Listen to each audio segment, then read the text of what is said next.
Bonjour à tous, les écureuils héroïques portés en triomphe après le sacre à Antalya en Turquie. Une fière chandelle à la bande à Moussa Latoudi qui a gagné un tournoi majeur en terre européenne. Une grande première. Vous suivrez en exclusivité cette victoire avec panache des écureuils. Puis nous vous proposerons une page spéciale sur les quarts de finale aller de la Ligue européenne des champions de football. Bienvenue à tous. Roland Bédier, bonjour. Bonjour Bermudo Atiko, bonjour aux téléspectateurs. Mon compagnon de toute la semaine. Oui. Et votre semaine, j'imagine, a été très mouvementée. Très mouvementée. Alors, tout à fait, puisque votre semaine a été très mouvementée, c'est également le cas des écureuils du Bénin qui sont sur le toit du football turc après leur double victoire et un nul contre le Togo. Nous allons suivre ces images. Le Bénin arrache le nul un partout face au Togo et remporte le trophée Antalya Cup en Turquie. Une première mi-temps bien plaisant avec un jeu beaucoup plus offensif côté béninois. Ce sont bien les Togolais les plus efficaces qui trouvent le chemin des filets un peu plus tôt sur les réalisations de Kodjo Foudou. Les Togolais pensent avoir fait l'essentiel et tombent dans la facilité. C'est bien ce coup très actif et cohérent dans le jeu mettait de façon reculée la défense des éperviers de Togo en doute. Déjà l'un des artisans de la victoire des jeunes face au Libéria, Steve Mounier remet le compteur à égalité un partout à la 26e minute. Au retour des vestiaires, les hommes de Moussa Latoudi mettent encore plus de rythme dans le jeu en vain. Le score ne changera pas. Après 2 victoires donc d'affilée, les écureuils sont tenus en échec et terminent ces 3 journées FIFA sur de bonnes notes.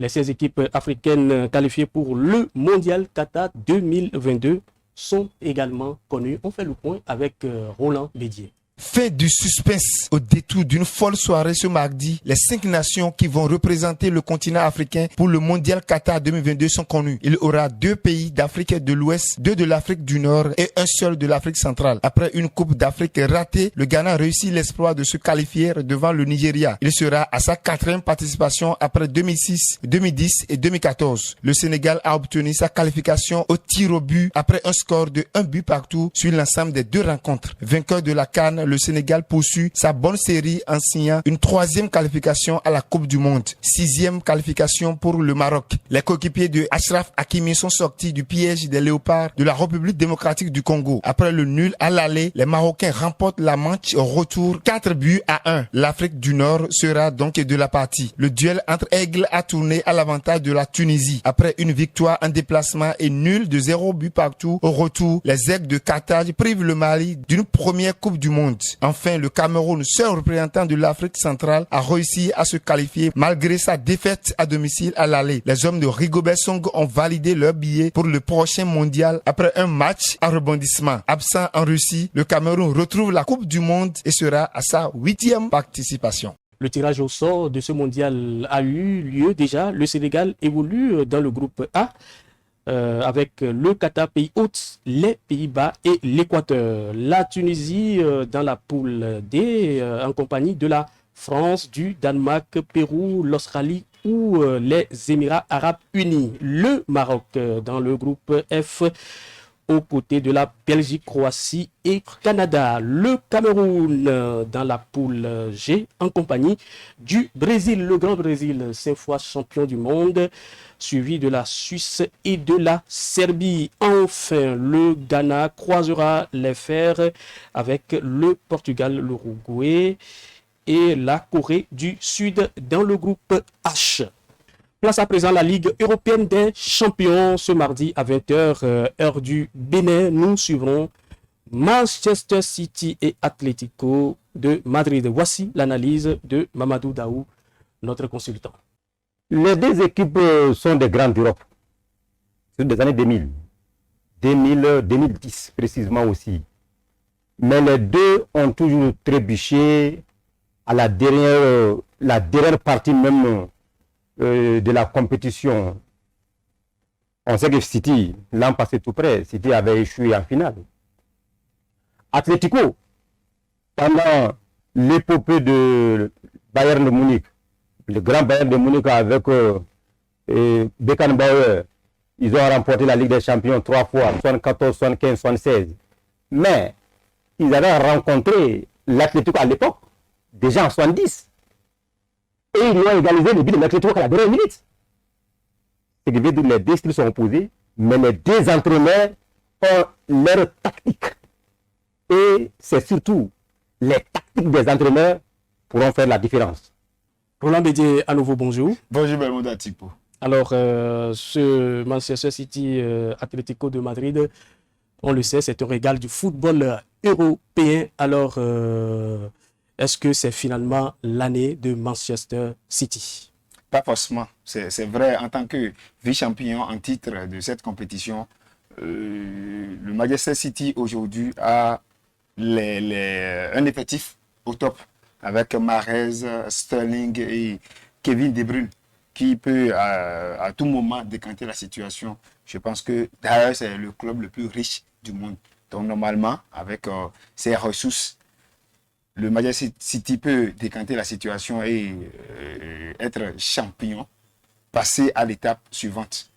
Mais il faut dire que avec l'équipe de Atlético Madrid, de Diego Simeone, une équipe habituée à cette compétition, surtout 3 fois finaliste, la dernière en date de 2016 avec Real de Cristiano Ronaldo, où ils avaient perdu au tir au but. Je pense que cette équipe aussi aura son mot à dire. Mais le système de jeu des deux entraîneurs rentre beaucoup en compte. Donc, on attend vivement que ce match se joue véritablement pour que la situation soit décantée. Analyse très lucide de Roland Bédier. Nous allons donc faire un tour à la régie pour suivre à nouveau la réaction sur le match Benfica de Lisbonne-Liverpool. Benfica n'est plus un petit club de la compétition. Benfica doit être pris au sérieux. Très au sérieux. Surtout que Liverpool a déjà trébuché aussi, on a vu, contre l'Inter. Chez lui précisément. Donc, les quarts de finale, on peut dire pour le moment, entre Benfica et Liverpool, tout se joue maintenant sur le terrain. Les considérations historiques, les considérations des supporters, tout, non, laisse tout ça. Le match, c'est le terrain, sur le terrain. Et le match, c'est les 2 matchs. Aller-retour. Et je sais que Benfica a son mot à dire. Surtout que Benfica est un grand d'Europe qui a été déjà vainqueur de la C1 avec les Eusebio. Benfica peut bien que sa chance. Benfica de Lisbonne-Liverpool, Roland Bédier, est-ce une affiche déséquilibrée? Bon, d'aucuns peuvent imaginer, mais il faut rappeler que Benfica de Lisbonne n'est pas une petite équipe. Il faut rentrer un peu dans l'histoire pour dire que Benfica de Lisbonne fait partie des équipes championnes, les premières équipes championnes de cette compétition. Je me rappelle bien en 1961 et en 1962, 2 fois successivement champion de cette compétition. Benfica à son mot. C'est vrai, à la suite, ils n'ont pas pu garder le cap, mais aujourd'hui, ils sont de retour, je pense. Mais ça fait plus de 60 ans. Oui, ça fait plus de 60 ans, mais il faut rappeler un peu les quarts de finale, pour dire c'est vraiment un match à rebondissement où ils sont arrivés à battre l'Ajax Amsterdam pour qualifier à cette étape des quarts de finale. Mais face à cette équipe de Liverpool aussi, avec les attaquants très très dangereux comme Salah, Sadio Mané et Diego Jota, ils sont très dangereux. Donc je pense que cette équipe, d'ailleurs même deuxième dans la première ligue, très performant cette saison. Donc je pense que cette équipe aussi aura son mot à dire. Mais je pense déjà que Liverpool peut passer à l'étape suivante. Liverpool passera. Vous aussi, vous allez donc pouvoir passer votre relais à Sheriff Montiroy pour les analyses des autres matchs. On suivra également ce mercredi Chelsea-Real Madrid, une affiche qui vaut le détour, n'est-ce pas Mamadou Daou? L'an passé, tout récemment, en demi-finale, les Blues de Chelsea ont dominé le Real à la manche aller comme à la manche retour. Ils ont carrément dominé le Real. Le Real n'a pas pu gagner même chez lui. Il avait fait 1-1 chez lui. Et perdre maintenant chez les Blues de Chelsea 2-0. Donc, le score final 3-1. Mais le Real n'a montré aucun moment qu'ils peuvent prendre le match là à son compte. Le Real n'a pas pu faire ça. Pour le moment, le Real est même dans une grande difficulté. Parce que le Real vient de perdre d'abord les Clasico contre Barça. Et au niveau de la Renaissance, mais qui a perdu 4-0 contre le Barça. Donc, Chelsea peut encore exploiter son système et encore profiter du système du Real de Madrid actuellement, qui est en baisse de niveau, prendre le Real à son compte et aller en demi-finale. Chérif Montewa, bonjour, bienvenue. Bonjour Belmondo Atipo. Alors, Chelsea peut-il faire comme l'année dernière en éliminant le Real? C'est bien possible, hein. C'est bien possible Belmondo Atipo, parce que là, connaissant cette équipe de Chelsea, elle est d'ailleurs tenante du titre. C'est une équipe très jeune, avec des garçons comme N'Golo Kanté, Pulisic et Azpilicueta très très en forme, avec un entraîneur Thomas Tuchel quand même, qui était passé du côté du Paris Saint-Germain et quand même qui fait un très bon travail à la tête de cette équipe des Blues de Chelsea face au Real. Certes, sur papier, c'est une très belle affiche, mais le Real, pour moi, c'est une équipe très vieillissante, avec des joueurs comme Kroos, Casemiro, Karim Benzema, quand même, qui jouent avec beaucoup plus de détermination.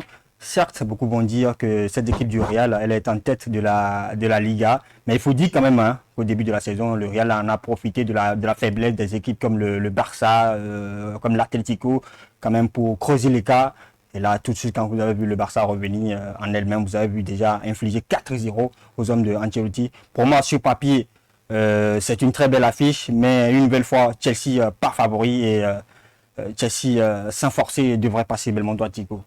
À la même heure, on suivra également Villarreal Bayern, le grand Bayern de Munich. Alors, il peut y avoir de réfugiés et des étincelles, n'est-ce pas, Mamadou Daou, notre consultant? Vainqueur Europa League, vainqueur Ligue des Champions le plus souvent, hein. C'est vainqueur Europa League là qui remporte souvent. C'est ça qu'on a vu. Et surtout, l'équipe qui remporte l'Europa League. Quand cette équipe-là vient en Ligue des Champions, cette équipe-là peut faire sensation. Villarreal peut jouer un sacré coup à Bayern de Munich. Surtout Bayern de Munich a axé son jeu là sur un buteur. C'était très dangereux d'ailleurs.